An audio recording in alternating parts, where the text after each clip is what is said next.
Ako po si Pastor Jolan Mamikmo, isa sa mga produkto na naging pastor sa Subic Baptist Church. At ang naging instrumento po upang ako'y maging pastor ay si Pastor Theodore Fulper at Pastor Odette Balbuena, kasama ng kanilang may bahay na sila may ligaya at Misa Lalisa Balbuena.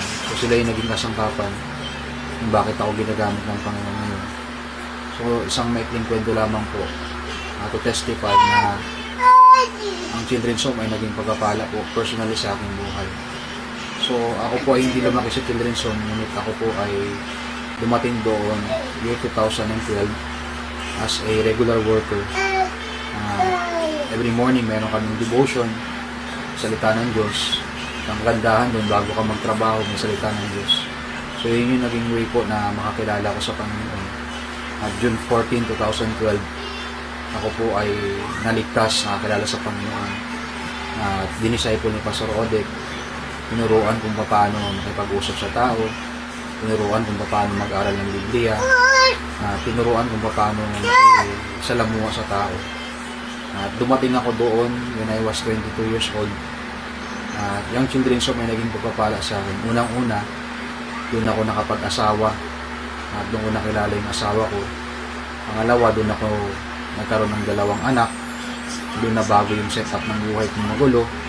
At pangatlo, doon ako natuto mag-drive, mag-English. Lahat ng mga skills na pwede kong matutunan ay sa Children's Home ko lang natutunan. To make the long story short, ako ay naging Bible student simula 2013 hanggang 2018.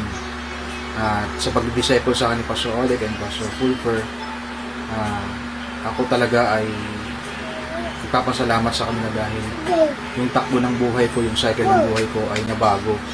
Of course, sa tulong ng Panginoon, ginamit sila. At the same time, hindi sila tumigil hanggat ako ay matuto. Now, yung aligasyon na kung saan ay nagkakaroon ng anomalya sa Subic Children's Home ay pinabubulaanan ko po. So, hindi po yung totoo. Nandun po ako for 14 years. Saktong taon na to ay 14 years po ako. Wala po akong nakitang minaltratong bata doon dahil isa rin po ako sa naging house parent ng Big Boys. Wala po akong nakita na batang minumolest siya. Dahil kung meron man pong ganun, ibang tao ako na mismo ang nag-report. Pero for 14 years, wala pong ganun. At isa pa na kung saan ay pinaparatang sa aking mga pastor na ginagamit ang mga bata para yumaman, hindi po nagkakamali. Nagkakamali po yung nag-aakusa. Ang totoo po niyan, si Pastor Odette nga po ginamit para bilihan kami ng lupa at patayuan ng simbahan. So saan ka makakita ng isang pastor na bibilihan ng isang misyonary na galing sa simbahan na nalalagang 1 milyon? Hindi ko po nakita sa ibang simbahan yan. So binigyan po nila ako ng lupa, ng bahay, at ito pa po sa akin po nakapangalan. At kung titignan po natin, ang mga bata po doon hindi minamaltrato. Dahil saan ka po makakita? Ang sapatos ng bata, original. Galing pang States. Ako nung naging bata, hindi ko po naranasan. Kaya it breaks my heart na yung ministry na nag-mold sa akin, Children's Home na naging papapala sa akin, ay may mga aligasyon na mali. At ang aking panawagan sa gobyerno ay sana maging patas. Hindi ko po ito sinasabi dahil pastor ko sila Pastor Odette. Hindi ko po ito sinasabi dahil meron ako napakinabangan sa kanila. Sinasabi ko po ito dahil yun po yung totoo. Kasi kung meron mang anomalya na nangyayari doon, mas nauna pa akong nag-report sa nag-aakusa ngayon.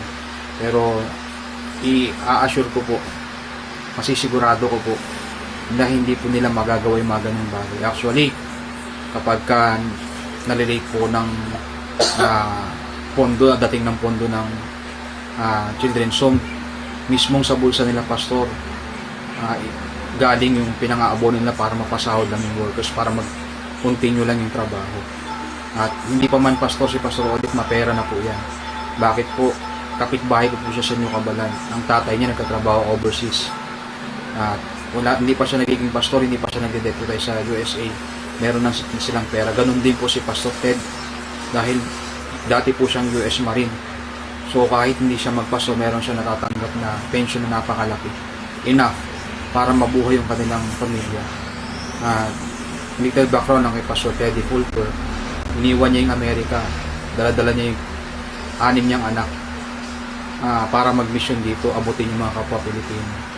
So, aking pong pinabubulaanan yung aligasyon na ang children's home ay ginagamit ang mga bata. Maling-mali po yun. So, wala pong ganong anomalya na nangyayari dito. Sa kinauukulan na aking pong panawagan, ay suriin nyo pong mabuti. Tanungin nyo po yung mga tao na kung saan ay matagal na po dito. At nais ko pong hilingin sa inyo na masusing investigasyon at hinihiling ko rin po na maging patas po yung mamamahayag sa bawat isa po pang sa amin. At lahat po ng mga bagay na meron po ako ay dahil sa kila Pastor Odek at Pastor Tudor Fulper. Actually, saan ka makakakita yung missionary nila, bibilihan nila ng sasakyan, bibilihan nila ng motor, galing po sa sarili nilang bulsa. Hindi po nila kinuha kahit saan pa man yun. At kung meron man po, gusto niyo man po ng ebidensya, meron po kami mga resibo sa opisina kung saan nadadala yung pera. Kahit i-audit nyo po ang opisina,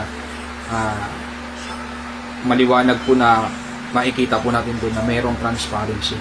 So, hindi ko po ito sinasabi dahil taga dito po ako. Sinasabi ko po ito dahil ayoko na ang mga bata ay mapapariwara ng dahil sa maling paratang.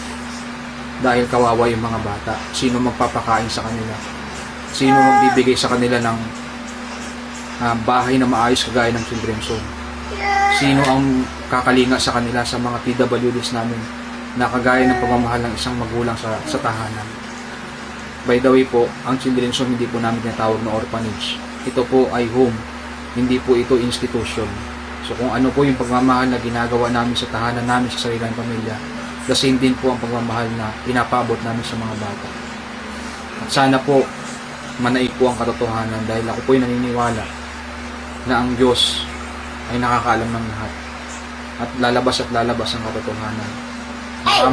Maraming salamat po at sana maghari po yung katarungan at katotohanan na kung saan ay nais lamang po namin ma-execute sa mga bagay nito. Ang children's home po napakalaking impact. Malaking impact sa kapulisan, malaking impact sa community. Hindi lamang po kami nag-serve sa mga bata. Maging sa community sa labas, marami pong na-accomplish ang Project Dorcas. At ang Project Dorcas ay nasa ilalim po ng Subic Bay Baptist Church, nasa ilalim po ng Subic Bay Children's Home. So yun lamang po at magandang gabi po sa lahat. Sana po ito po ay makaabot sa kinauukulan na kami po ay nagsasabi ng katotohanan. Ang nag-aakusa po sa amin, minsan hindi po siya nakapunta dito, hindi niya nasubaybayan. Hiling ko lamang po yung patas po ng investigasyon. Maraming salamat po.